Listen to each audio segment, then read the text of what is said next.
আসসালামু আলাইকুম। শুভ সকাল সবাইকে। কেমন আছেন সবাই? আশা করি আল্লাহর রহমতে ভালো আছেন, সুস্থ আছেন।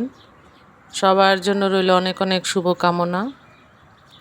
অনেক দিন পরে একটা ভাবলাম ছাদ বাগানের ভিডিও করি। এই যে ছোট্ট একটা স্ট্রবেরি গাছ ছিল, চারা ছিল, সেটা থেকে এই যে ছড়িয়ে অক্টোপাসের মতো ছড়িয়ে গেছে রানারগুলি। মাশাআল্লাহ। এখন ফেব্রুয়ারি মাস, হয়তো মার্চের দিকে ফুল আসবে, এপ্রিলের দিকে খাওয়া যাবে ইনশাল্লাহ। আমার বেদেনা গাছে ফুল এসেছে প্রথম, এই যে দেখতে পাচ্ছেন। মাশাল্লাহ। এই যে মুরগির বাচ্চা, ফাউমি মুরগির বাচ্চা। মানুষ যা পছন্দ করে, ভালো লাগে, তাই শেয়ার করতে চায়। এই যে প্রথম বেদেনা গাছটার চারা আমাদের প্রধান শিক্ষক আমাকে গিফট করেছিলেন। এই যে আমার টমেটো গাছ, ফুল আসবে মাশাল্লাহ। এই চারাটা আমি লাগাইনি, এমনিতেই উঠেছিল, যত্নের কারণে বড় হয়ে গেছে। এই যে আমার বোম্বাই মরিচের গাছ, মাশাল্লাহ অনেক বোম্বাই মরিচ হয়েছে। বোম্বাই মরিচ কে কে পছন্দ করেন জানাবেন,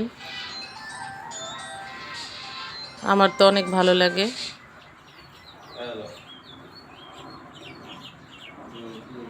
বেশি হলে সংরক্ষণ করে রাখা যায়, বোম্বাই মরিচটা এত বেশি খাওয়া যায় না।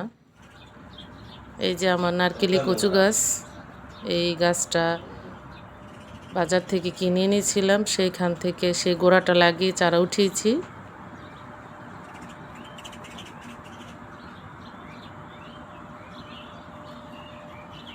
জানি না কার কেমন লাগে ছাদ বাগানের ভিডিও। এই যে কচু গাছ। আমার ভিডিওটা কেমন লেগেছে জানাবেন, কমেন্টস করবেন প্লিজ। এই যে কলমি শাক হয়েছে মাশাল্লাহ।